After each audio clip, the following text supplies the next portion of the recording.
What up? Welcome back to another episode of Select Your Character. So good to see everyone. I hope you're all doing well. In the beginning of the show, I used to dress up as the character and try to decorate the set, but that got too hard. But here's this. There's your decoration. Today's video is about Princess Daisy. In the last one I talked about Wario, and he appeared in Super Mario Land 2, and Daisy appeared in Super Mario Land 1, so I didn't feel right not talking about her. So I'm gonna give credit where credit is due. She's also probably my favorite currently of the three Mario princesses. But yeah, more videos to come soon.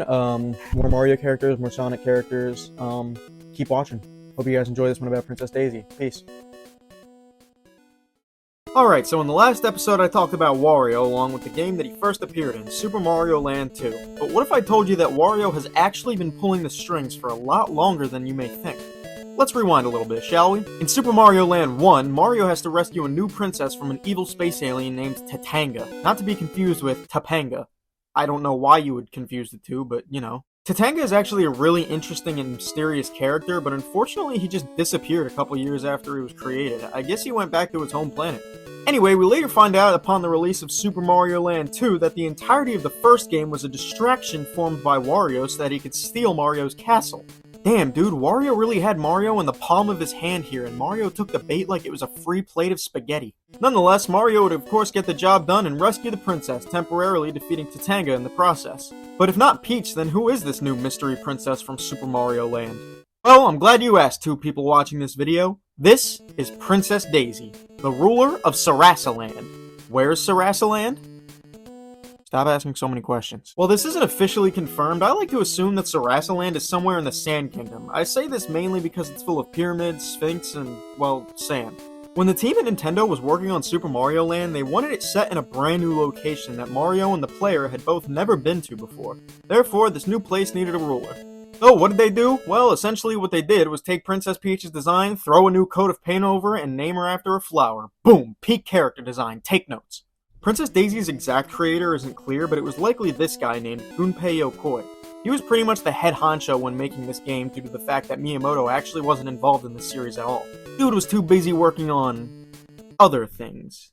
In the Japanese manual for the game, Princess Daisy is described as the tomboyish, full-of-spirit princess. However, believe it or not, that was a little hard to convey through a Game Boy sprite, so instead we just got...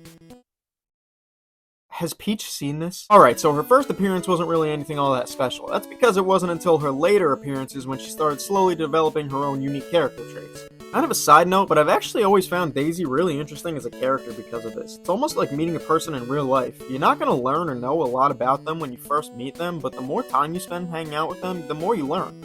That being said, I'm going to cover a few significant moments in Daisy's history that have turned her into the person she is today, starting with what's probably her most popular attribute, her liking to the color green.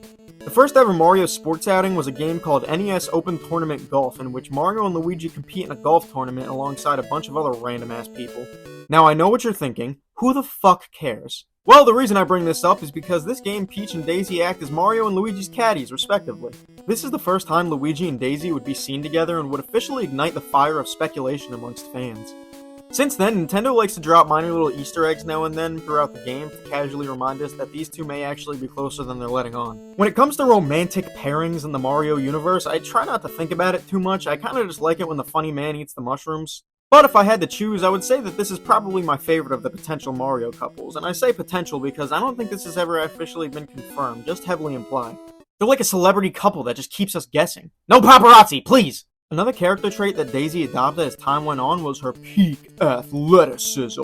According to a lot of the sports titles, Daisy is an absolute beast in pretty much any sport she plays. She's also said to be very, very competitive. Think of her as sort of the Peppermint Patty to Luigi's Charlie Brown. When it comes to mainline appearances though, Princess Daisy was pretty much completely absent after her first appearance as the damsel in distress in Super Mario Land. Like Wario, she was pretty much guaranteed a spot in all the kart, sports, and party games, but when it came to the main series, Super Mario Bros. Platforming adventures, Daisy was nowhere to be seen. So much so that for a while you could probably debate that she wasn't even canon in the main Mario universe. That is, until 2023, when everything got flipped upside down. Super Mario Bros. Wonder, hell yes! This game is beautiful, this game is fantastic, you can turn into an elephant, please go play it if you haven't already. In this game, Nintendo decided to break their previous rule and finally add Princess Daisy as a playable character. Daisy's had a decent-sized fanbase for quite some time now, but speaking from personal experience, I think that this most recent appearance definitely boosted Daisy's popularity amongst more casual gamers. I mean, personally, I was never much of a Daisy guy myself. I grew up with the new Super Mario Bros. Games and the 90s cartoons on repeat, so when it came to my favorite princess, I was pretty loyal to Princess Toadstool. Or I guess, Peach. What? However, as I got older and played through Super Mario Bros. Wonder, I found myself using Daisy a lot. I think my eyes just kind of opened and I just kind of realized how much I had been underappreciating her the whole time. For instance, she's wearing an orange and yellow dress that kind of reminds me of the sun. I friggin' love the sun!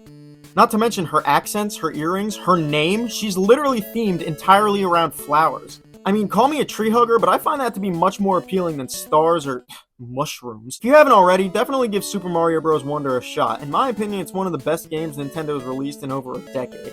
And while you're at it, go ahead and play as Princess Daisy, or honestly anyone you haven't previously taken any interest in before. Who knows, they may just become one of your favorite Mario characters of all time.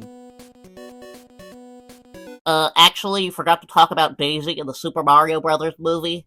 Don't worry, unfortunately, I will get there.